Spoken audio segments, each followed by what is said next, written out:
1944 से पूरी दुनिया एक कागज़ पर चल रही थी और वो कागज़ का नाम है डॉलर। पूरी दुनिया में ऑयल ख़रीदना हो तो डॉलर, कोई भी ट्रेड करना हो तो डॉलर, यहाँ तक कि पूरे दुनिया की सेंट्रल बैंक भी अपने रिजर्व्स डॉलर में रखती थी। पर आज की तारीख में वही डॉलर को ब्रिक्स, गोल्ड और यहाँ तक कि अमेरिका का खुद का डेब्ट भी उसको चैलेंज कर रहा है। क्या सच में डॉलर सिस्टम टूटने वाला है? क्या सच में ब्रिक्स अपनी खुद की करेंसी लॉन्च करने वाला है? आज क्यों वर्ल्ड के सारे सेंट्रल बैंक्स गोल्ड खरीद रहे हैं as compare to dollar? India को इससे क्या फ़ायदा होगा या क्या नुकसान हो सकता है? ये हम इमोशंस पे नहीं, ग्लोबल रिपोर्ट और ग्लोबल मीडिया या पॉलिटिशियंस उसके ऊपर अपनी क्या राय देते हैं, उसके ऊपर से हम ये सारी चीज़ें समझेंगे। आज हम खोलेंगे पेट्रो डॉलर सिस्टम का राज। 1971 में यूएसए ने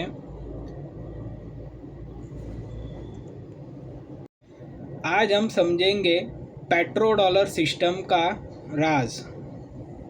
1971 में अमेरिका ने गोल्ड को डॉलर से अनलिंक कर दिया। तो ऐसा क्या हुआ कि अमेरिका को ये करना पड़ा? तो इसके पीछे का कारण ये था कि अगर डॉलर के पीछे गोल्ड नहीं है तो दुनिया डॉलर को वैल्यू क्यों करेगी?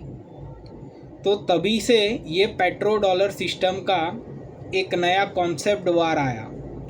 1974 में अमेरिका और सऊदी अरेबिया के बीच में एक सीक्रेट डील होती है और ये डील एकदम सिंपल थी।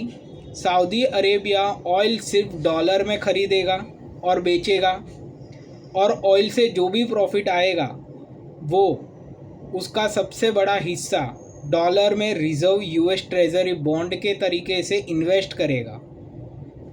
तो उसका रिज़ल्ट ये हुआ कि पूरी दुनिया को ऑयल ख़रीदने के लिए डॉलर की ज़रूरत पड़ने लगी। यानी कि इंडिया हो या चाइना हो या फिर यूरोपियन कंट्रीज़ हो, सबको ऑयल ख़रीदने के लिए डॉलर की रिक्वायरमेंट मैंडेटरी हो गई। सारी कंट्रीज़ डॉलर को रिजर्व्स मैंडेटरी बना दिया गया। इस सिस्टम ने अमेरिका को सुपर पावर बनाने के लिए एक फाइनेंशियल एडवांटेज भी दे दिया। 2016 में FOIA ने रिक्वेस्ट करी कि सऊदी अरेबिया ने इस एग्रीमेंट के बारे में लिस्ट आउट करे और जिसके प्रेशर से 2016 में वो सीक्रेट डील पब्लिश हुई।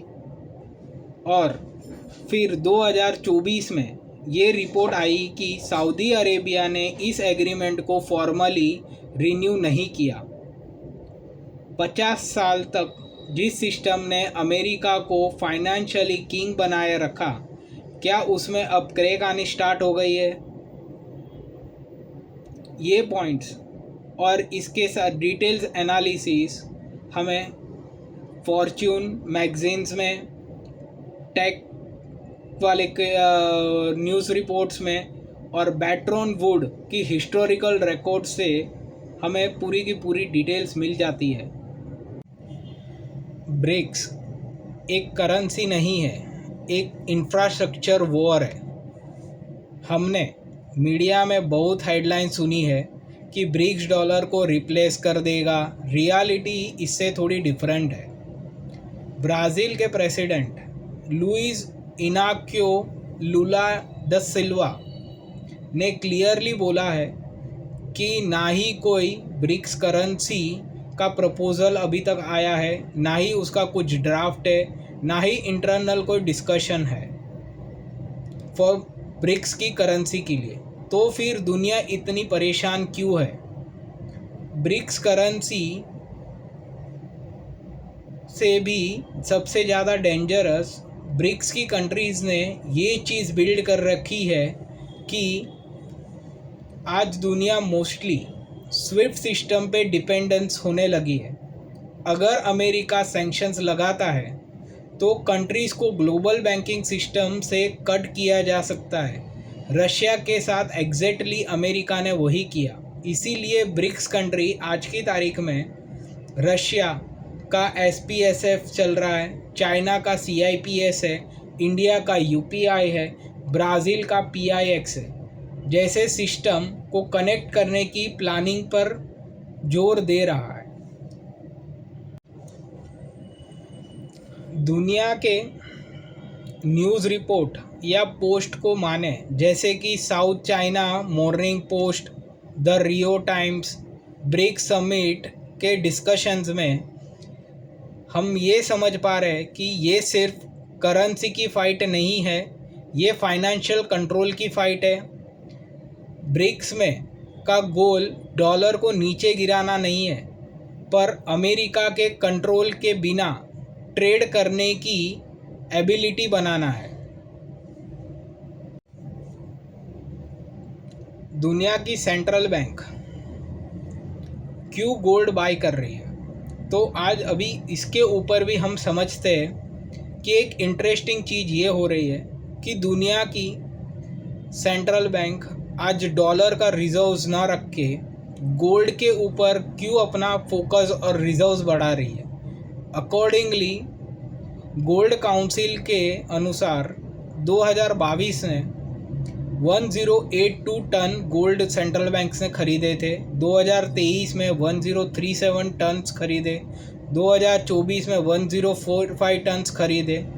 ये 2022 से गोल्ड की खरीदी ऑन एन एवरेज डबल से भी ज़्यादा हो रही है। तो क्वेश्चन ये आ रहा है कि सेंट्रल बैंक्स गोल्ड क्यों खरीद रही है, तो उसका सिंपल आंसर यही है कि डॉलर के ऊपर ट्रस्ट फैक्टर कम होने लगा है, किसी गवर्नमेंट की लायबिलिटी नहीं, सैंक्शन का प्रूफ नहीं, इन्फ्लेशन का हेजिंग नहीं, क्राइसिस प्रोटेक्शन भी है, स्पेशली चाइना को, रशिया को, तुर्की को और ब्रिक्स कंट्रीज़ को। अग्रेसिव रिजर्व्स बिल्ड कर रही है ये सारी कंट्रीज़। JP मॉर्गन के डेटा के एनालिसिस के हिसाब से गोल्ड का फ्यूचर में प्राइस $6,300 पर आउंस तक जा सकता है। जब गवर्नमेंट खुद ही डॉलर की बजाय गोल्ड पे ट्रस्ट करने लगी हो, तब मार्केट साइलेंटली यही सिग्नल देता है कि भाई गोल्ड खरीदना स्टार्ट कर दो एज़ कम्पेयर टू डॉलर। आज तक हम और ज़्यादातर पूरी कंट्रीज़ में सब लोग यही समझते हैं कि US में बहुत पैसा है, USA पैसे वाला है, वो सबको लोन बांटते फिरता है, तो उसको लोन की क्या ज़रूरत, वो तो डेट फ्री कंट्री होगा। पर सच्चाई ये है कि US का डेब्ट एक टाइम बॉम्ब की जैसे टिक टिक टिक टिक बढ़ते ही जा रहा है। अब बात करते हैं डॉलर सिस्टम के सबसे बड़े रिस्क की। अमेरिका का डेब्ट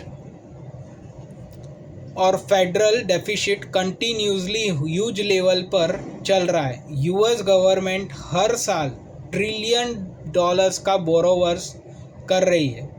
एक रिपोर्ट के accordingly interest expense is almost $1 trillion के एनुअल अप्रोच कर रहा है। सिर्फ ऑपरेशंस चलाने के लिए अमेरिका को $2 ट्रिलियन बोरो करने पड़ते हैं हर साल। यानी अमेरिका पुराना कर्ज चुकाने के लिए नया कर्ज ले रहा है। और मई 2025 में मूडीज़ के US सॉवरेनिटी डेब्ट डाउनग्रेड कर दिए गए। ये तीसरी मेजर रेटिंग एजेंसी है पूरे दुनिया की। जब दुनिया का रिजर्व करेंसी वाला ही कैश खुद को कर्जों में डुबाने लगे, तब दुनिया ऑल्टरनेटिवली ढूंढना स्टार्ट कर ही देती है। उसी के रेशियो में आज सबसे सेफेस्ट गोल्ड को ही गिना जा रहा है। अकॉर्डिंगली रे डायलो एनालिसिस, वो एक फेमस इन्वेस्टर है। रे डायलो ने कहा है कि जब एम्पायर यूजुअली कोलैप्स होना स्टार्ट करे, उसकी डेप्थ और मनी प्रिंटिंग और इंटरनल इंस्टेबिलिटी अनकंट्रोल हो जाए, तो पीटर सैचिफ भी बार बार वॉर्न करते आ रहे थे यूएस को, डॉलर की परचेजिंग पावर लॉन्ग टर्म में वीकन हो सकती है। उसका एक सबसे बड़ा कारण है कि वो कंटिन्यूसली वॉर जोन में भी जा रहा है, जिसकी वजह से उसकी डेब्ट भी बढ़ रही है और फाइनेंशियली पूरे वर्ल्ड को उसी का नतीजा भुगतना पड़ रहा है। पांचवा सबसे बड़ा पॉइंट, यूएई और सऊदी के बीच में जियोपॉलिटिकल वॉर बोलो या फिर ऑयल ट्रेड के रिलेटेड में ओपीईसी से बाहर निकलने की बात बोलो। तो अभी बात करते हैं मिडल ईस्ट की, क्योंकि डॉलर सिस्टम का हार्ट ही वही है, ऑयल ट्रेड, और इसी को बोला गया है पेट्रो डॉलर सिस्टम। लेकिन अब मिडल ईस्ट स्लोली और डाइवर्सिफाई करने लगा है, डॉलर के ऊपर ज़्यादा भरोसा न रख के वो डाइवर्सिफाइड करेंसीज में ट्रेड करना स्टार्ट कर चुका है। एक रिपोर्ट के अकॉर्डिंगली यूएई ने ओपीईसी अलायंस के स्ट्रक्चर से डिस्टेंस कर दिया। चाइना युआन में सेटलमेंट अग्रेसिवली करके पुश कर रहा है। Gulf countries multi currency trade explore कर रही है। ब्लूमबर्ग की रिपोर्ट के मुताबिक इंडियन रिफाइनरीज भी रशियन क्रूड के लिए चाइनीज़ युआन, यूएई दिरहम यूज़ कर चुकी है, यानी डॉलर को बाईपास ऑलरेडी करना स्टार्ट हो चुका है। लेकिन एक इम्पोर्टेंट एनालिसिस ये भी है कि इसका मतलब ये नहीं होता कि डॉलर ख़त्म हो जाएगा, पर एक क्लियर ट्रेंड तो दिख ही रहा है कि कंट्रीज बैकअप सिस्टम को क्रिएट कर रही है। इंडिया के external affairs minister S Jaishankar ने क्लियरली बोला है कि इंडिया स्मार्ट बैलेंसिंग कर रहा है, यूएस रिलेशनशिप को भी मेंटेन कर रहा है, ब्रिक्स पार्टनरशिप को भी मेंटेन कर रहा है, लोकल करेंसी ट्रेडिंग में भी इंक्रीज कर रहा है। इसका मतलब यह है कि इंडिया अब किसी एक कैंप में नहीं है, इंडिया अपनी इंडिपेंडेंट फाइनेंशियल गेम खेल रहा है। ब्लूमबर्ग, मनी मेटल और गल्फ इकोनॉमिक रिपोर्ट भी उसी बात के ऊपर इशारा कर रहे हैं। तो इससे क्या आपको लगता है कि क्या सच में डॉलर कोलैप्स होने वाला है? तो इसका सीधा आंसर है इतनी जल्दी तो बिल्कुल भी नहीं। तो रियलिटी क्या है? डॉलर अभी भी दुनिया में डोमिनेंस कर रहा है, उसकी स्ट्रॉन्ग एक फाइनेंशियल नेटवर्क है। BIS 2025 के सर्वे के मुताबिक डॉलर अभी भी 89.2% फॉरेक्स ट्रेड में आज की तारीख में इन्वॉल्व है। ग्लोबल रिजर्व्स में डॉलर आज की तारीख में 57% है, युआन सिर्फ 2% है, यानी डॉलर डोमिनेंस अभी भी कर रहा है। क्यों?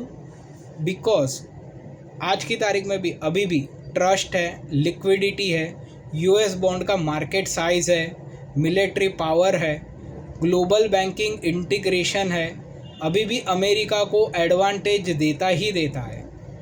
तो एक्चुअल सिचुएशन क्या है? डॉलर कोलैप्स नहीं, डॉलर डोमिनेंस का स्लोली इरोजन हो रहा है। अकॉर्डिंगली BIS 2025 ट्रिनेटरी सर्विस और सर्वे, IMF रिजर्व्स के डेटा, EBC फाइनेंशियल्स ग्रुप के डेटा के मुताबिक दुनिया आज की तारीख में सिंगल पोलर सिस्टम से मल्टीपोलर सिस्टम की तरफ मूव करना स्टार्ट कर चुकी है। तो इसका मतलब हम क्या समझे? 1944 में दुनिया ने डॉलर की ग्लोबल किंग बनाया और 50 साल तक अमेरिका ने इस सिस्टम का अनइमेजिनेबल पावर इंजॉय भी किया। लेकिन अब ब्रिक्स अल्टरनेटिव्स बिल्ड कर रहा है, सेंट्रल बैंकें गोल्ड रिजर्व्स इंक्रीज कर रही है, कंट्रीज से सैंक्शंस बचाने के लिए वो अल्टरनेटिव्स यूज़ करना स्टार्ट कर चुके हैं। अमेरिका का डेब्ट कंटिन्यूसली ग्रो कर रहा है। तो क्या डॉलर कल गिर जाएगा? जिसका आंसर है सिंपली नहीं। क्या दुनिया अल्टरनेटिव बिल्ड कर रही है? जिसका जवाब है बिल्कुल सही। और शायद 2026 वही साल होगा जहां दुनिया ओपनली अल्टरनेटिव डिस्कशन करना स्टार्ट भी कर देगी। अगले 10 साल में दुनिया में देश दो तरीके से बटे हुए होंगे।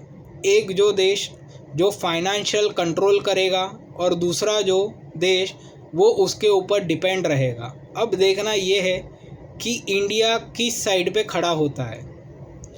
तो आपको क्या लगता है, क्या डॉलर का डोमिनेंस वीक हो रहा है? क्या ब्रिक्स सिर्फ हेडलाइंस बना रहा है? कमेंट करके हमें ज़रूर बताइएगा।